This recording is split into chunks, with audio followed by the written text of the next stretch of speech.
봉독합니다. 블레셋 사람이 방패든 사람을 앞세우고 다윗에게로 점점 가까이 나아갑니다. 그 블레셋 사람이 둘러보다가 다윗을 보고 없음 여기니 이는 그가 젊고 붉고 용모가 아름다우니라. 블레셋 사람이 다윗에게 이르되 내가 나를 개로 여기고 막대기를 가지고 내게 나왔느냐 하고 그의 신들의 이름으로 다윗을 저주하고 그 블레셋 사람이 또 다윗에게 이르되 내게로 오라 내가 내 살을 공중의 새들과 들짐승에게 주리라 하는지라.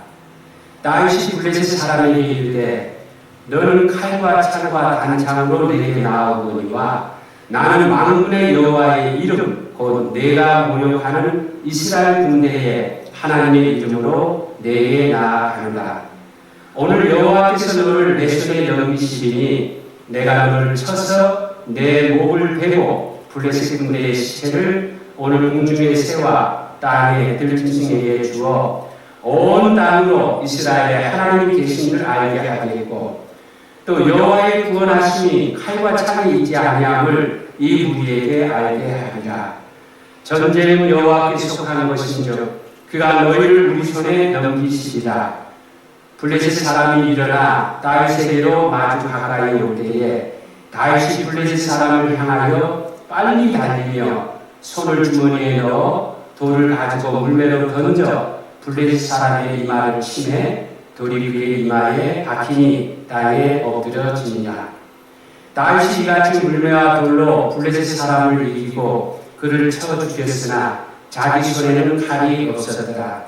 다윗이 달려가서 블레셋 사람을 밟고 그의 칼을 그 칼집에서 빼내어 그 칼로 그를 죽이고 그의 머리를 베니 블레셋 사람들이 자기 용사의 죽음을 보고 도망하는지라. 이스라엘과 유다 사람들이 일어나서 소리 지르며 블레셋 사람들을 쫓아 가이와 에그론 성문까지 이르렀고 블레셋 사람들의 부상자들은 시아라임 가는 길에서부터 가드와 에그론까지 엎드러졌더라. 이스라엘 자손이 블레셋 사람들을 쫓아 돌아와서 그들의 진영을 노략하였고 다윗은 그 블레셋 사람의 머리를 예루살렘으로 가져가고 갑주는 자기 장막에 두니라. 아멘.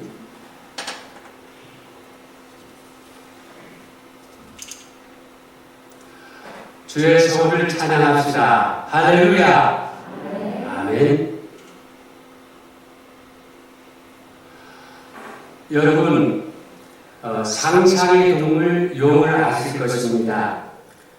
옛날 왕족이 입던 옷에 용을 수놓곤 했죠. 그래서 용포라고 하잖아요. 왕이 입는 옷을 용포라고 하는데, 그런데 왕족 가운데를요 신분에 따라서 그 용의 발가락 수가 달랐다고 합니다. 왕자들은 발가락이 3개이고요. 왕은 발가락이 4개이고 황제는 발가락이 5개였습니다. 상상의 동물이라고 들쑥날쑥했나 봅니다. 오늘 이 본문에 보면 다윗이 골리앗과 싸우는 내용이 나오는데 우리가 비교적 잘 아는 내용이죠. 자, 그런데 여러분 이것까지 알고 계신가요? 다윗이 골리앗과 싸울 때에 돌멩이 5개를 가져가는데 왜 5개였을까요?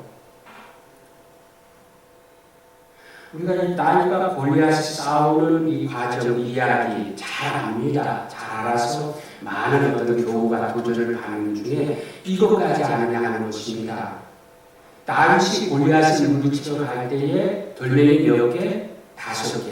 왜 5개였을까요? 이 시간에 이 점을 살펴보면서 함께 은혜를 나누고자 합니다. 자, 먼저 본문의 전과점을 살펴보는데 옛날 이스라엘 나라의 국경선은 지금과 달랐습니다. 옛날 이스라엘의 국경선은요 사방으로 이방 나라들에게 둘러싸여 있었습니다. 시계 반대 방향으로 여기 시돈이 있고 두로가 있고 애굽이 있고 요쪽에 에돔, 그 다음에 암몬, 모압, 암몬, 그 다음에 여기에 아람 나라. 마치 우리가 그 계란 후라이 할 때 그 노른자 있죠? 그것처럼 이스라엘 나라가 사방으로 이방 나라로 둘러싸여 있었습니다. 그런데 그 중에서 이 블레셋은 그 아브라함 시대, 이 족장 시대부터 사사 시대, 왕정 시대까지 이 이스라엘의 앙숙이었습니다. 그래서 사역도 많고 전쟁도 많았습니다. 그런데 옛날 전쟁이 대리전이었잖아요. 여러분 그 삼국지에 보세요. 군사의 수가 작아도 그 대표 장수로 나간 관과 적군의 대표 장수를 이기면요. 그럼 뭐 수가 적어도 군사들이 막 용기 백배 와 하고 나가가지고 결국은 승리하게 되고요. 만약에 치면 그죠? 쑥 도망가다가 결국 패하게 됩니다. 본문 51절에도 보니까 블레셋 사람들이 자기 용사의 죽음을 보고 도망하는지라 골리앗이 죽은 것을 보고 블레셋 군인들이 도망쳤다 합니다. 본문에 보면 이 블레셋의 대표 장수 골리앗이 나오는데 그는 거인이었습니다. 앞에 4절에 보니까 키가 6규빗 한 뼘, 이 규빗은요 가운데 손가락에서 이 팔꿈치까지가 한 규빗이거든요. 이게 6규빗 한 뼘이니까 환산해 보면 한 3m가 됩니다. 요즘 우리가 한 2m만 넘어도 이야 굉장히 아주 키가 크다 하는데 한 3m 믿기지 않을 거예요. 안악자손입니다. 여러분 그 예전에 열두 정탐꾼이 가나안 땅을 정탐하고 와서 뭐라고 말했습니까? 야 우리가 거기 가서 안악자손을 하는데 그들에 비하면 우리가 뭐하다고요? 메뚜기야다라고 할 정도로. 이게 뭐 다소 엄살을 부려서 하는 말이기도 하지만 실제 그렇기도 한 거예요. 한 2m만 넘어도 굉장히 크다. 이 부피가요, 이 크기에 우리가 가게에서 과일을 살 때에 어린이다가 이렇게 크기가 비슷한 것 같아도 큰 거 사는 게 전체적인 면적, 전체적인 부위는 훨씬 크다는 거 우리가 배우잖아요. 맞죠? 굉장한 위압감을 느끼는 것입니다. 그런데 이 골리앗이 덩치만 큰 게 아닙니다.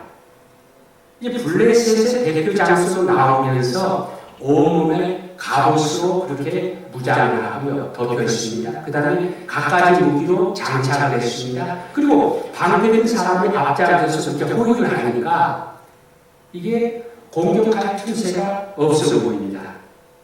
반면에 이스라엘의 대표 장수는 다윗인데 그는 목동입니다. 지금 이제 이스라엘과 블레셋의 전쟁이 일어나는데도 다윗이 워낙 나이가 어려서 이 군사로 이렇게 징발되지 못할 정도로 어린 청소년이었습니다. 어느 날 아버지가 야 다윗아 저 전쟁터에 형들이 나가는데 가서 이 먹을 것들을 전해주고 어떻게 지내고 있는가 안부를 이렇게 알아가고 돌아오라 했는데 가보니까 이 골리앗이요.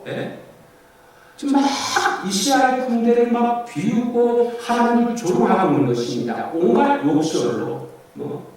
이게 한 말이 아니라 여러 날 그러는 중에도 그럼에도 불구하고 이스라엘 이 군사들 가운데 누가 하나 끝이 하지 워낙 보이니까 이 가는 맞서 싸울 상대가 이렇게 보이지 않으니까요. 그런데 다윗이 견딜 수가 없는 거예요. 아니 좀 다른 어떤 것도 아니고 이 이스라엘 군대는 하나님의 군대잖아요. 그죠? 이스라엘 군대를 모욕하는 것이 하나님 대놓고 막 그렇게 조롱하고 비웃으니까 다윗이 하나님을 믿는 사람으로 견딜 수가 없는. 그래서 자기라도 나가서 싸우겠다고 하는데 주변 사람들이 다 말려요. 주변 사람들 뭐 형들도 말려고 이 사울하고 말려하고 그러는데 그때 다윗이 뭐라고 하니까 예전에 양을 칠 때에 하나님께서 도와주셔서 사자가 곰을 물리친 것처럼 하나님께서 도와주시면 저 골리앗이 할지라도 문제가 아닙니다. 얼마든지 이길 수 있다. 워낙 그렇게 어린아이 개기부리듯 하는 얘기가 아니라 얼마나 결의에 차고 확신에 차는 그런 이야기를 하는지. 뭐 다를 수가 없잖아요. 그래서 이제 다윗이 나가서 싸움에 되는데 사울왕이 갑옷을 줍니다. 입어봤더니 옷에 맞지 않아요. 그래서 평상복으로 나섰습니다. 또 무기도 손에 맞지 않아서 물매 하나만 가지고 나갔습니다. 호위병도 없이 단독입니다. 골리앗을 피하는 초라하기 그지없습니다. 그런데 여러분, 이 다윗이 가졌던 물매가 어떤 것인지 아십니까? 마치 그 새총과 같은 것입니다. 아주 길다란 두 줄 그 사이에 이 가죽으로 가죽 대기를 이렇게 묶어가지고, 그래서 이제 지금 양칠 때 짐승들이 막 이렇게 맹수들이 다가오면 그 가죽에 돌멩이를 싸가지고 그걸 휘핑 이렇게 돌리다가 줄 하나를 탁 놓으면 돌멩이가 싱 하면서 이렇게 날아가서 표적을 맞추게 되는 거죠. 그런데 명중률은 그다지 높지 않습니다. 우리가 총은요, 그 총구에 총구를 맞추는 앞에 뒤에 맞추는 그게 있어요. 그래서 그렇게 맞추면 비교적 이 명중률 정확도가 강한데, 이건 그냥 이게 돌리다가 어림잡아 한 줄을 놔서 이렇게 쏘는 거잖아요. 그러니까 명중률은 별로 높지 않아요. 그때 다윗이 물매로 던질 돌멩이를 취했는데 몇 개였느냐? 보면 바로 40절에 보니까 손에 막대기를 가지고 시내에서 매끄러운 돌 5을 골라서 자기 목자에 재고 주머니에 넣고 손에 물매를 가지고 블레셋 사람에게로 나아갑니다. 시내가에서 아주 매끄럽고 단단한 돌멩이 5개를 골라서 주머니에 넣었다 합니다. 여러분, 다윗의 무게는 물맷돌 5개뿐이었습니다. 자, 그렇다면 왜 5개였을까요? 신앙적으로 볼 때에 거꾸로 말하면 왜 하나가 아니었을까요? 49절에 보니까 손을 주머니에 넣어 돌을 가지고 물매로 던져 블레셋 사람의 이마를 치매 돌이 그의 이마에 박히니 땅에 엎드러집니다. 돌의 수가 단수입니다. 복수가 아니라 한 개가 골리앗을 맞췄고요, 한 개로 골리앗을 쓰러졌습니다. 더 날렸을지 좀 모르겠지만 골리앗을 쓰러뜨린 것은 오직 한 개뿐이었습니다. 다윗이 왜 한 개만 가지고 가지 않고 5개씩이나 가지고 갔을까? 사지선다형으로 보기를 제시할 테니까 한번 맞춰보시기 바랍니다. 1번, 돌멩이 하나로 맞출 자신이 없어서. 2번, 주머니 크기가 5개짜리라서. 3번, 앞에 1번, 2번의 이유가 다 틀리다. 4번, 앞에 1번, 2번의 이유가 다 맞다. 어느 것이 맞을까요? 제가 여러분의 표정을 보니까 그거뿐이니까 하는, 이게 다행이니까 하는 그런 음식 같아요. 근데 여러분, 이 중에 답이 있습니다. 하나하나 풀어볼까요? 1번, 돌멩이 하나를 맞출 자신이 없어서 맞나요? 틀리나요? 맞습니다. 여러분, 다윗이 물매를 던질 때에 백발백중이었을까요? 아까 명중률이 낮다고 했잖아요. 여러분, 올림픽에 나가는 사격 선수도 백발백중이 아니에요. 다윗도 마찬가지입니다.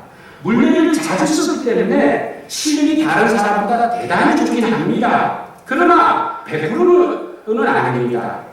그런데 5개를 준비하는 것입니다. 그 다음에 2번, 주머니 크기가 5개짜리라서. 맞나요? 틀리나요? 이것도 맞습니다. 명중률이 100%가 아니기 때문에 돌멩이가 여러 개 필요하잖아요. 명중률이 만약에 100%라면 딱 하나만 가지고도 부탁할 텐데 100%가 아니니까, 총괄은 다른 명중률이 낮으니까. 그러니까 어떻게 합니까? 돌멩이를 여러 개 준비해야 하는데 주머니가 5개짜리입니다. 만약에 7개 들어간다면요, 7개 다 맞을지도 모릅니다. 그러나 20개, 50개는 아닙니다. 왜 그러죠? 내가 돌멩이 20개, 50개를 몸에 지녀보세요. 이거 무거워가지고 오히려 방해만 될 뿐입니다. 적절한 수가 5개이기 때문에 5개였다는 것입니다. 그러고 보니까 자동적으로 3번은 정답이 아니고 4번이 정답입니다. 1번도 맞고 2번도 맞지만 4번, 1번, 2번의 이유가 다 맞다. 이게 정답입니다. 다윗은 물레를 자주 던져봤기 때문에 자신의 실력을 믿을 수 있었습니다. 더군다나 여러분 골리앗이 굉장히 큰 거인이잖아요. 과격이 켜요. 그걸 맞추기 쉽잖아요. 근데 문제는 뭐예요? 맞춘다 하는 걸 지금 갑옷으로 뒤집어 입고 온갖 무기로 방패로 맞춘 걸 타격이 크겠습니까? 별 타격이 크지 않아요. 그래서 다윗은 전에도 그렇지만 자신의 실력이 아니라 하나님의 실력을 믿었습니다. 아니 뭘 하든지 간에 하나님만 의지했습니다. 예전에 사자와 곰과 싸울 때 똑같습니다. 여러분 사자나 곰이 다가올 때에 다윗이 돌멩이 하나를 날렸는데 날릴 때마다 딱 맞았을까요? 저기 사자와 내가 돌멩이 하나 가지고 딱 날렸는데 그거 딱 맞았을까요? 아닙니다. 날려서 빗맞았으면 계속 날렸을 것입니다. 못 맞췄으면 그만뒀을까? 아닙니다. 계속 던졌을 것입니다. 짐승이 버티면 도망갔을까요? 아닙니다. 또 돌을 주어서라도 날렸을 것입니다. 그렇게 해서 짐승을 쫓아냈을 때 다윗은요 그것을 자신의 실력으로 보지 않고 하나님의 실력으로 봤다는 것입니다. 본문 48절에 보니까 다윗이 돌을 던질 때 빨리 달리며 던졌다고 하고 있습니다. 반응력이 고정되고 이 던지는 사람이 고정되는 그 위치에서 가면서 던지면 보다 명중률이 세질 수 있는데 지금 골리앗이 다가오는 중에 다윗도 빨리 달리면서 던졌다고 해요. 그러니까 한 방에 맞추다가 장난하지 못해요. 다윗은 처음부터 하나만 던질 생각이 아니었습니다. 만약 주머니에 돌멩이 10개가 들어간다면 10개를 넣었을 것입니다. 날렸는데 빗맞았으면 또 날렸을 것이고 날리다 떨어지면 돌을 또 주어서라도 던졌을 것입니다. 던지는 것을 계속하기만 하면 하나님께서 반드시 골리앗을 물리쳐 주실 것이다. 그런데 여러분 돌멩이가 어디를 맞췄습니까? 골리앗의 이마. 갑옷으로 무기로 그렇게 무장하고 장착하고 있는 중에 요 투구를 쓴 요 사이 이건 뭐 맞추기 어렵잖아요. 근데 하필이면 다윗이 믿음을 가지고 자신의 실력이 아니라 하나님의 실력을 믿고 그렇게 날린 것이 골리앗의 급소 이마에 명중됐습니다. 다윗은 골리앗과 싸울 때 인간의 힘으로 이길 수 없다는 것을 진짜 알고 있었습니다. 그래서 본문 앞에서 37절에 보니까 이제 싸우러 나가겠다 할 때 주변 사람들이 만류할 때에 다윗이 어떤 이야기를 하느냐 이 예를 들고 있습니다. 또 다윗이 이르되 여호와께서 나를 사자의 발톱과 곰의 발톱에서 건져내셨은 즉 나를 이 블레셋 사람의 손에서도 건져내시리라. 맹수를 골리앗은 물론 자신이 던지지만 명중은 하나님께 달렸다고 보는 것입니다. 싸우러 나가면서 전에 사자 곰이 양을 잡아먹으려고 올 때에 그 물맷돌 던져가지고 그때 내 실력으로 던진 게 아닙니다. 하나님께서 나와 함께 해주셨어요. 그래서 이번에도 골리앗과 싸우게 해도 하나님이 함께 해주시는 역사가 일어날 것입니다.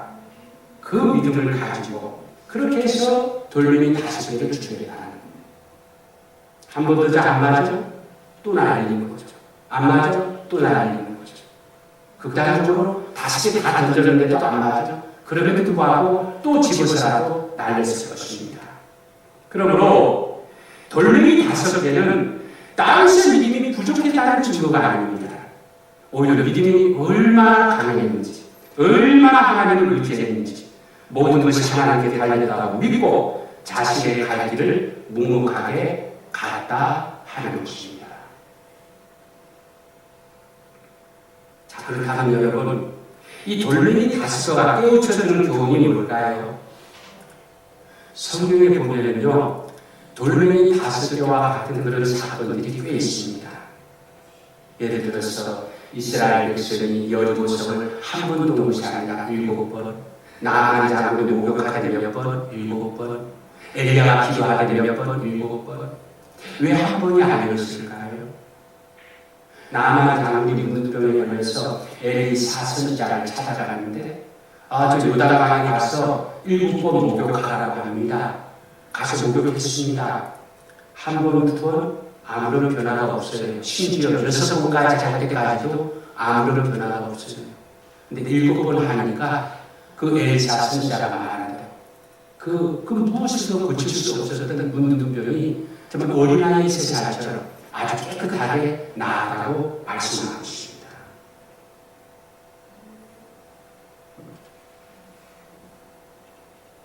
여러분, 우리가 믿습니다, 거의 습관처럼 관용어처럼 그렇게 말하지만 때때로 우리 안에서 간사함을 보게 됩니다. 믿습니다 하고 나서 그 후에도 믿습니다 하는 대로 행동하지 못할 때가 많이 있죠. 더군다나 믿습니다 하고 어떤 일을 하다가 금방 안 되면 의심하고 낙심하고 포기해버립니다. 그건 온전히 믿는 게 아닙니다. 하나님은 우리들에게서 참 믿음을 보시고자 하십니다. 참 믿음을 가졌다면 굳이 7번을 채우지 않아도 단 한 번만이라도 하나님 응답해 주십니다. 그러나 우리에게 그렇지 못하는 경우가 많기 때문에 하나님은 여러 번 구하게 하신다는 것입니다. 여러분, 물레방아가 돌아가는 원리를 아십니까? 그 물레방아가 큰 바퀴가 있는데 위에 물이 이렇게 졸졸졸 흐르게 하죠. 물이 졸졸 흐르는 가운데 물레방아에는요, 그 물을 담을 수 있는 바구니와 같은 그런 것이 거기에 달려 있습니다. 그래서 이게 물이 졸졸 흐르면서 물레방아에 있는 그 바구니에 물이 채워지면 그 무게가 아래로 쏠리지 않아요. 그죠? 그래서 이제 물레방아가 돌아가게 되는 것입니다. 그런데 물이 적게 흐르는 중에 물레방아에 물을 담는 바구니가 틈새가 많으면 물이 다 새버려가지고 물레방아는 돌아가지 않습니다. 우리가 하나님을 믿습니다 하지만 우리의 믿음이 새버릴 때가 많이 있습니다. 그래서 역사가 일어나지 않는 것입니다. 단 한 방에 모든 것이 끝나면요, 사람은 하나님과 밀당하지 않습니다. 자기 마음대로 하다가 아쉬울 때만 하나님을 찾아와서 이렇게 구할 것입니다. 그게 바로 교만인데, 교만은 은혜를 까먹게 하고요, 하나님을 침묵하게 만들어 버립니다. 여러분에게 어떤 문제가 있나요? 지금 간절히 바라는 어떤 소원이 있나요? 7번 기도하시기 바랍니다. 7은 완전 숫자입니다. 하늘의 수는 성부, 성자, 성령 3, 땅의 수는 동서남북 4, 하늘의 수와 땅의 수가 모아져서 7, 완전 숫자가 되는데 7번 구하라는 것은 숫자적인 의미가 아니라는 거죠. 구할 만큼, 기다릴 만큼, 그게 얼마만큼이냐? 하나님이 응답해 주실 때까지 구하라는 것입니다. 하나님은 역사를 일으켜 주시기 전에 참된 믿음을 보시지 않습니다. 너 어떤 소원이 있고 문제가 있을 때 해결되길 바라시고 하나님 앞에 기도하죠. 그때 하나님께서 그렇게 대묻습니다. 너 믿니? 예. 믿고 한 번 시도했습니다. 그런데 역사가 일어나지 않습니다. 너 그래도 믿니? 예. 또 한 번 시도했습니다. 역사가 일어나지 않습니다. 너 이래도 믿니? 예. 그리고 변함없이 시도했습니다. 비로소 하나님은 보셨습니다. 그렇기 때문에 응답이 없는 시간은요, 하나님이 주무시는 시간이 아니라 우리를 응원하는 시간인 것입니다. 여러분 삶 속에 어떤 문제가 갖고 소원이 있을 때 내가 하나님하고 기도하는데도 빨리 이루어지지 않는 것은요, 하나님이 주무시는 시간에서 아니에요. 오히려 우리의 믿음을 응원하고 계시는 것입니다. 격려하고 계십니다. 너희가 구하는데 진짜 믿느냐? 데리고 계시는 것입니다. 참된 믿음이 아닌 것을 결국 받아들면 이게 우리에게 약이 되지 않고 독이 될 때가 많지 않아요. 우리 인간은 다 몰라요. 그러나 우리 하나님은 다 아시는 분이십니다. 전체를 다 아시기 때문에 우리에게 가장 좋은 방법으로 가장 좋은 것을 주시고자 하십니다. 하나님 우리를 응원하고 계십니다. 그 음성을 우리가 들으시죠. 예, 조금만 더. 얘야, 다 왔어. 다 됐어. 조금만 더. 기도하다 낙심하셨습니까? 사랑하다 식어지셨습니까? 공부하다 지쳤습니까? 진로가 막연한가요? 봉사의 기쁨이 식어졌나요? 진짜 믿음을 보여주시기 바랍니다. 그 어떤 경우에도 심지어 실패 속에서도요, 하나님의 약속은 틀림이 없다는 사실, 그 믿음을 하나님께 보일 때 하나님은 그 믿음에 기적으로 응답하십니다. 한 번 던졌는데도 못 맞추더라도 또 던지리라. 왜 그렇습니까? 하나님밖에 답이 없잖아요. 내가 나름대로 하는데 다른 길이 있고 다른 방법이 있으면 그 길로 가죠. 우리가 믿음의 사람으로 우리의 문제, 우리의 소원, 누구에게 답이십니까? 오직 하나님밖에 답이 없으니까. 그래서 내가 믿고 나가서 금방 오게 되지 않아도 어떤 면에서는 실패하는 그 자리에도 우리가 포기할 수 없는 것이며 모든 것에 대한 문제, 그 답이 누구에게? 하나님밖에 없습니까? 하나님밖에 없습니까?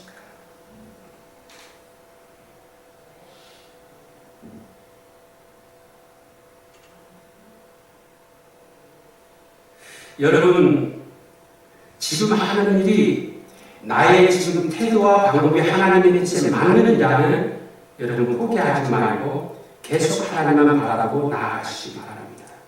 어떤 일을 하면서 결과가 나타나지 않고 점점 지쳐갈 때에 내가 지금 하는 일이, 내가 지금 나아가는 길이 하나님께 맞는다면 포기하지 마요. 근데 만약에 맞지 않는다면 나의 마음과 태도를 바꾸어서 맞춰가는 것입니다. 그러면 지금은 아니라도 우리의 마음속에 어떤 믿음이 생기느냐? 지금은 아니라도 요 다음에는 하나님의 응답을 바라보게 됩니다. 희한합니다. 우리가 어떤 일에요? 하나님의 뜻에 이렇게 매치가 되는 그것을 놓쳐버리고 그냥 내 마음에 그냥 너무 문제가 절박하니까 하나님 하면서 막 그렇게 매달릴 때는요, 이상하게도 이게 마실수록 뭐 이렇게 말하는 그런 소금물처럼요. 내 마음은 참된 평안이 찾아오지 않아요. 근데 내가 나름대로 기도하고 바라는 이 방향이 하나님께 맞는다는 확신을 가지고 있으면요, 지금 내가 실패하고 지금 금방 역사가 일어나지 않아도요, 나는 계속해서 하나님을 바라보며 세상에 알지 못하는 마음에 평안을 가지게 된다는 것입니다. 여러분, 지금 나름대로 구하면서 하나님을 바라보면서 그 믿음의 길을 가시기 바랍니다. 예, 지금은 아니더라도 내가 믿음을 가지고 이렇게 나아가면 요 다음에 하나님께서 역사해 주신다. 그 기회다. 이게 굉장히 어떤 면에서는 그 총체적인 그런 그림 아니십니까? 단발적인 그것이 아니다. 그러면 다윗에게 응답해 주신 하나님은 어제나 오늘이나 영원토록 동일하신 분이기 때문에 다윗이 믿음을 가졌을 때 그렇게 응답하신 것처럼 오늘 우리들에게도 하나님 그렇게 응답해 주실 것입니다. 결론을 냈습니다. 여러분, 다윗의 믿음은 하루아침에 만들어진 것이 아닙니다. 짐승을 물리칠 때 채웠던 믿음이 골리앗에게 담대히 나아가게 했습니다. 골리앗을 물리칠 때 채웠던 믿음이 사울 왕의 핍박을 이겨내게 했습니다. 여러분 믿음도요, 연습하고 연습하면 믿음이 자라게 됩니다. 그리고 믿음이 차면 역사가 일어나게 됩니다. 우리가 어떤 일을 하다가 실망하고 낙심하는 것은요, 하나님을 놓쳐서 그런 거예요. 하나님을 놓쳐서 그런 것입니다. 내가 잘하는 것도 없는다 하면서 나의 행적을 저울질 하지 마세요. 우리의 의는 아무리 이렇게 갖춰서 할지라도 하나님의 의에 비하면 거품 같은 건 아니잖아요. 세상에서는 이렇게 하지 않아 하면서 세상을 따라하려고 하지 마세요. 절대 희망을 보지 못합니다. 여러분 성경에 보니까 이스라엘 백성도 나아만 장도 전부 다 죄인이었습니다.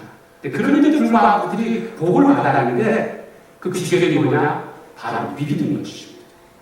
믿음. 나는 못하지만 하나님께는 불가능이 없다. 그렇게 믿고 이스라엘 백성이 여리고성을 돌고 돌아가시게 나는 못하지만 우리 하나님께는 불가능이 없다. 그렇게 믿고 몸을 씻고 또 씻었을 때에 역사가 일어났습니다. 그러므로 우리가 살아가면서 끊임없이 하나님을 믿노라 하면서도요, 막 어렵고 힘들 때는 절로 하나님을 붙잡는데 우리가 얼마나 감사한지 좀 살만하면 좀 평안하면요, 또다시 내 중심으로 내 의를 가지고 내가 뭐 해보려고 하는 그런 경우가 많이 있죠. 그런 가운데도요, 함을 하시죠. 그러므로 여러분 진리를 깨달으시기 바랍니다. 우리의 모든 삶 속에 때로 내가 감사하지 못했어. 나의 지나간 과거 때문에, 지금 내가 하는 일 때문에, 어떤 부분 속에서 내가 기도하면서 이게 하나같이 다 해결되지 않습니다. 적어도 나의 마음을 주님한테 드리는 것입니다. 하나님, 제가 이런 상황 가운데 이 모든 것에 대해서 하나님께 뜻을 줍니다. 그런 마음. 그렇게 믿음으로 나아가서 우리의 잘못을 깨닫고 하나님 앞에 회개하면서 하나님 역사해 주시오 이렇게 기도하면요, 희한하게도 우리의 잘못으로 우리에게 다가왔던 저주가 예수님의 십자가로 옮겨지게 됩니다. 여러분, 예수님은 하나님의 아들입니다. 그런데 그분은 전능하십니다. 그리고 우리를 사랑하시는 분이십니다. 이게 얼마나 감사한 일입니까? 전능하는 우리를 사랑하지 않는다면 우리가 상관이 없습니다. 우리를 사랑하시는데 전능하지 않는다면 역시 우리의 도움이 되지 않았죠. 그런데 하나님의 아들이, 죄 없으신 하나님의 아들이 전능하시면서도 우리를 사랑하고 계시니까 왜 안 찾습니까? 우리가 주님을 붙잡고 믿음으로 나아갈 때 여러분, 우리 주님께서 우리의 모든 부족한 것, 잘못된 것 다 씻어주시며 주님의 의를 덧입어서 이제 믿음으로 나아갈 때에 나의 삶의 필요만 채우는 게 아니에요.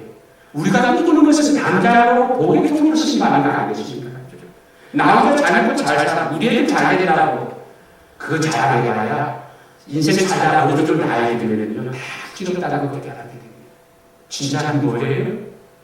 오늘 나에게 주어진 믿음, 우리의 선조들이 많은 기도와 그 헌신을 통해서 우리에게, 그래서 복음의 사랑을 비친 마음을 가지고 하나님, 제가 나가 윤택하게 살려고 구하지 않습니다. 하나님, 제가 복음의 표로서 밖으로 나갑니다. 나에게 이 복음이 같은 터치에서 다른 사람에게도 전해지지 못합니다. 그런 마음. 그래서 우리 가운데 우리가 예배 드릴 때마다 주님 앞에 우리의 모든 것을 하나 내려놓고요, 이제 내가 믿는 거예요. 세상 공식으로 이렇게 해서 문제 해결이 아닌 것 같지만 하나님 그렇게 말씀하는 거예요. 하나님만 만나고, 그죠? 일하다가 힘들고 지쳐서 열매 나타나지 않는다. 그렇게 낙심하고 지쳐서 포기하는 그 상황에도 다시금 믿음으로 일어나서 다윗처럼 또 돌리기를 나누는 거예요. 또 돌리기를 또 기도하고 또 사랑하고 또 순종하고 또 믿음으로 나아가면요, 하나님 우리 가운데 진짜 믿음이 준비되는 줄 알아요. 거기서는요, 거침없어요. 인생 살다 보면 고난들이 계속 고난이 이어질 때가 있고요, 은혜도 이어질 때가 있잖아요. 그죠? 우리가 흐름을 잡아야 돼요. 그러므로 오늘 이렇게 예배에 나와서 우리의 모든 것을 내려놓고 오직 우리 모든 것에 소원이든 문제든 답은 누구에게 있다? 하나님께 있다. 그렇다면 우리가 믿음으로 갈 때에 열매를 그만 하나잖아요. 던지고 또 던졌어. 주님에게 그 믿음을 드려서 야, 내가 너 보니까 이제 준비되겠구나. 너도 스승이구나. 그래서 하나님의 은혜, 하나님의 축복 많이 받아서 하나님과 이웃을 위해서 크게 쓰임받는 여러분 모두가 되어지기를 주의 이름으로 축원합니다.